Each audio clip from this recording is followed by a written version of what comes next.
তো hello everyone, তোমরা সবাই কেমন আছো? আজকে আমি চলে এসেছি আম বাজারে। তোমরা তো অনেক হাট অনেক রকম দেখেছো, এই বাজারে কিন্তু আজকে আমি প্রথমবার আসলাম। এখানে আমি আছি জানতে পারলাম সবকিছু এত সস্তা কেন। সেই দিনটা ছিল বৃহস্পতিবার। আমরা বাজারে যাই সাধারণত সকালে, দুপুরে, বৈকালে বাজারে যাই আমরা। আমাদের মালদার আম বাজারটা ভোরবেলা বসে। আমরা বাজারে যাওয়ার জন্য বাড়ি থেকে বেরিয়ে পড়েছি ভোরবেলা। আমরা যাচ্ছি টোটো রিজার্ভ করে বাজারে। কিছুক্ষণ টোটো চালার পর আমরা পৌঁছে গেলাম বুলবুলি চন্ডিতে। ভোর 3টাতেই বুলবুলি চন্ডির দোকান পাশার কিছুটা খুলে দিয়েছে।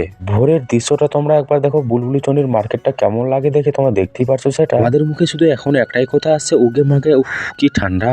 রাস্তাতে যেতে যেতে আমাদের সাথে এত বড় দুর্ঘটনা ঘটে যাবে আমরা কখনো ভাবতে পারিনি। তাতে যাওয়ার সময় আমাদের টোটোটা পাংচার হয়ে যায়। টোটোওয়ালার মুখে শুধু একটাই কথা, কার মুখ দেখে আমি ভোরবেলা ভাড়ালাম, টোটোটা পাংচার হয়ে গেল। ভাগ্যিস টোটোতেই আমাদের সবকিছু রেডি ছিল। টোটোর চাকাটা খুলে দিয়ে আমরা টোটোর চাকাটা চেঞ্জ করে দিলাম। আমাদের সবকিছু ঠিকঠাক করা হয়ে গেল। আমরা এখান থেকে আবার রওনা দিয়ে দিলাম। এই জায়গাগুলো তোমরা একবার দেখো, কত সুন্দর লাগছে দেখে। দিনের বেলা হলে আরো সুন্দর লাগতো দেখে। আমি রাতের বেলা আমি ঠিকঠাক ভাবে আমার ক্যামেরাতে আসছে না। অনেকক্ষণ ধরে গাড়ি চালার পর আমরা পৌঁছে গেলাম মালদার আম বাজারে। ভোরের বাজারটা দেখো তোমরা, কত লোকজন চলে এসেছে আমাদের আগে। এখানে এসে আমরা জানতে পারলাম কোনো জিনিসই খুচরা বিক্রি করা হয় না। যেটাই তোমরা নিবা 5 কিলোর উপরে নিতে হবে তোমাদেরকে। এই মার্কেটটা হলো সব হোলসেলের মার্কেট। আমাদের এলাকার সবজিওয়ালাগুলো এই জায়গা থেকে সবজি কিনে নিয়ে গিয়ে আমাদের এলাকাতে গিয়ে হাই দামে বেচে। এখানে তোমরা আসলে বুঝতে পারবে জিনিসের সস্তা কত দাম। সাধারণত তোমাদেরকে আমি একটা কথা বলি, আমরা পালং শাক কত দামে খাচ্ছি এখন, প্রায় 40 থেকে 50 টাকা কিলো। এই জায়গাতে এসে আমি জানতে পারলাম 5 কিলোর দাম হলো 40 টাকা। কত লাভ করে তাহলে বুঝতেই পারছো তোমরা। এই হলো আমাদের সাদা বেগুন। এখানে এসে আমি অনেক রকমের সবজির দর্শন পেলাম, যেগুলো আমি আজ পর্যন্ত কোনোদিনও দেখিনি। এই মালদার আম বাজারে তোমরা আসলে পরে বুঝতে পারবে এক একটা জিনিসের দাম কত সস্তা আছে। এই ভিডিওটা আমার কয়েকদিন আগেকার ভিডিও। কোনো কাজে আমি ব্যস্ত থাকায় আমি তোমাদেরকে দেওয়ার সময়ই পাচ্ছিলাম না। আজকে আমি কয়েকদিন পর তোমাদেরকে এই ভিডিওটা দিলাম। এখানে যত বেলা হবে, যত সকাল হবে, তত কিন্তু তাড়াতাড়ি বাজারটা উঠে যাবে। এখান থেকে আমাদের যা যা জিনিস লাগে সম্পূর্ণ জিনিস আমাদের নেওয়া হয়ে গেছে। এই বাজারটা আমরা কিসের করতে এসেছিলাম?